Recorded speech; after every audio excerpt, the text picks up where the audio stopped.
تیار ہے جانے کے لیے، آمادہ ہے جانے کے لیے، اگر میرا مالک نہیں آیا تو میں تجھ پر سوار ہو کر چلوں گا۔ یہ گفتگو جب سنی تو حبیب نے آ کر غلام کو آزاد کر دیا، کہا انت حر لوجہ اللہ، تو یہ آزاد کرتا ہوں۔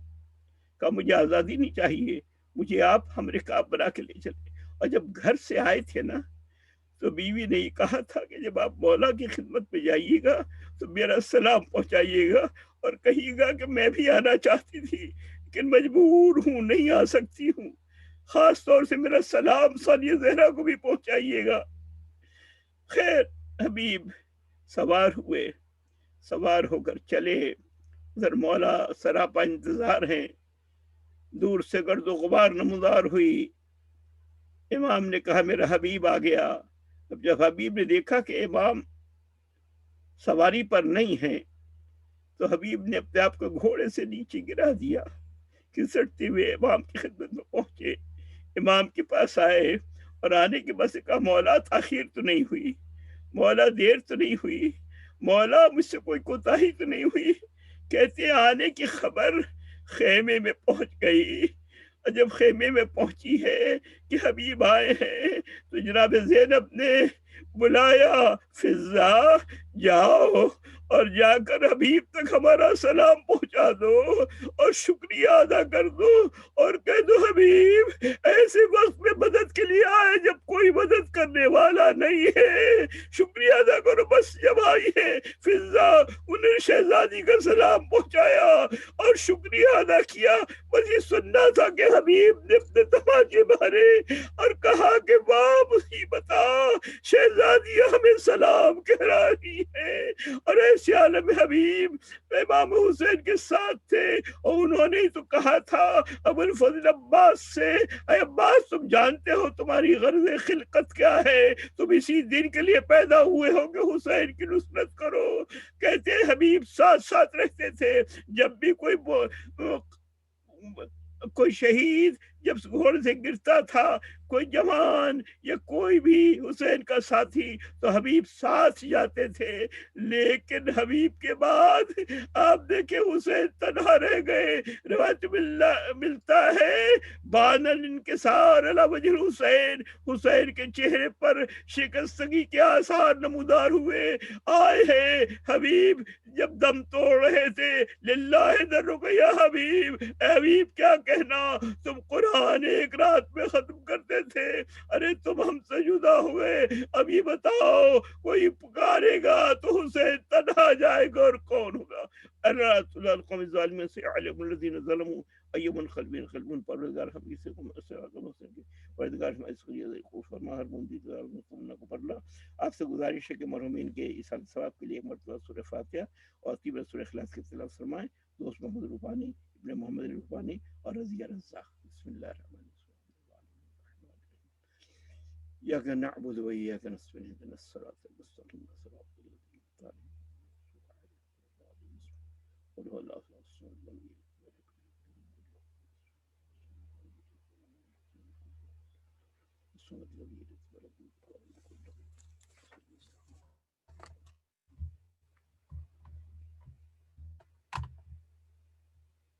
اللهم صل على محمد وآل محمد، اللهم صل على محمد وآل محمد، اللهم صل على محمد وآل محمد۔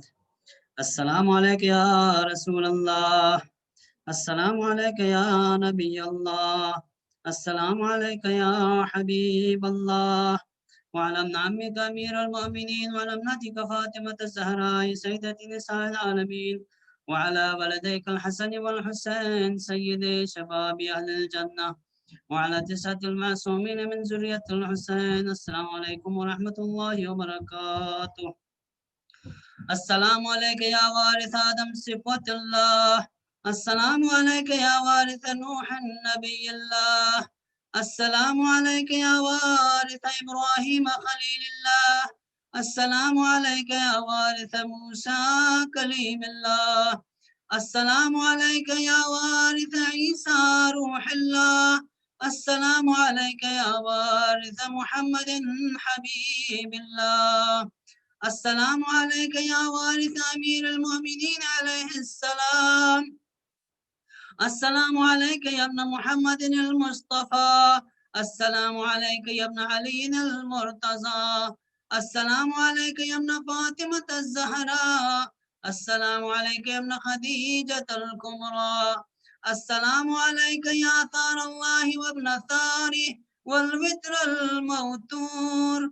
أشهد أنك قد أقمت الصلاة وآتيت الزكاة وأمرت بالمعروف ونهيت عن المنكر وأطعت الله ورسوله حتى أتاك اليقين. فلعن الله أمة قتلتك ولعن الله أمة ظلمت ولعن الله أمة سمعت بذلك فرضيت به. يا مولاي يا أبا عبد الله، أشهد أنك كنت نورا في الأسراب الشامخة والأرحام المطهرة، لم تنجسك الجاهلية بأنجاسها ولم تلبسك من ملهمات ثيابها. وأشهد أنك من دعائم الدين وأركان المؤمنين. وأشهد أنك الإمام البر التقي الرضي الزكي الهادي المهدي. وأشهد أن الأئمة من ولدك كلمة التقوى وأعلام الهدى والعروة الوثقى والحجة على أهل الدنيا. وأشهد الله وملائكته وأنبياءه ورسله إني بكم مؤمن وبيامكم موقن بشرائع ديني وخواتيم عملي وقلبي لقلبكم سلم وأمري لأمركم متبع. صلوات الله عليكم وعلى أرواحكم وعلى أجسادكم وعلى أجسامكم وعلى شاهدكم وعلى غائبكم وعلى ظاهركم وعلى باطنكم. السلام عليك يا ابن رسول الله. السلام عليك يا ابن نبي الله. السلام عليك يا ابن أمير المؤمنين. السلام عليك يا ابن حسين الشهيد. السلام عليك أيها الشهيد.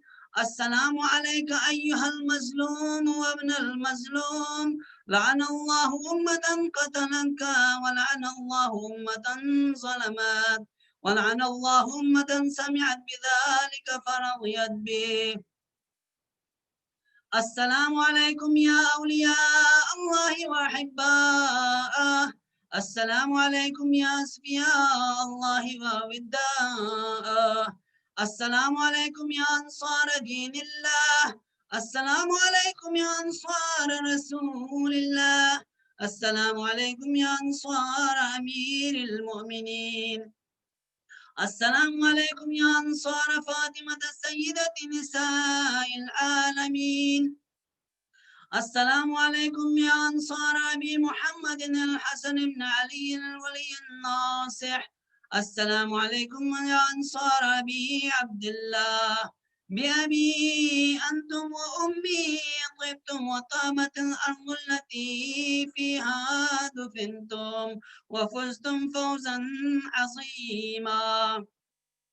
فيا ليتني كنت معكم فأفوز معكم. السلام عليك يا أبا الفضل العباس بن أمير المؤمنين. السلام عليك يا ابن سيد الوسيين. السلام عليك يا ابن الأول القوم إسلاما وأقدمهم إيمانا وأقومهم بدين الله وأحوطهم على الإسلام. أشهد أنك قد نصحت لله ولرسوله ولأخيك فنعم الأخ المواسي. فلعن الله أمة قتلتك ولعن الله أمة ظلمت ولعن الله أمة استحلت منك المحارم وانتهكت حرمة الإسلام. فنعم الصابر المجاهد المحامي الناصر والأخ الدافع عن أخيه المجيب إلى طاعة ربه الراغب فيما رهن فيه غيره من الثواب الجزيل والثناء الجميل. وألحقك الله بدرجة آبائك في جنات النعيم. السلام عليك يا ابن أمير المؤمنين. السلام عليك أيها العبد الصالح المطيع لله ولرسوله. أشهد أنك قد جاهدت ونسعت وصبرت حتى أتاك اليقين. لعن الله الظالمين لكم من الأولين والآخرين وألحقهم بدرك الجحيم. السلام عليك يا غريب الغرباء. السلام عليك يا معين الضعفاء والفقراء. السلام عليك يا مغيث الشيعة والزوار في يوم الجزاء.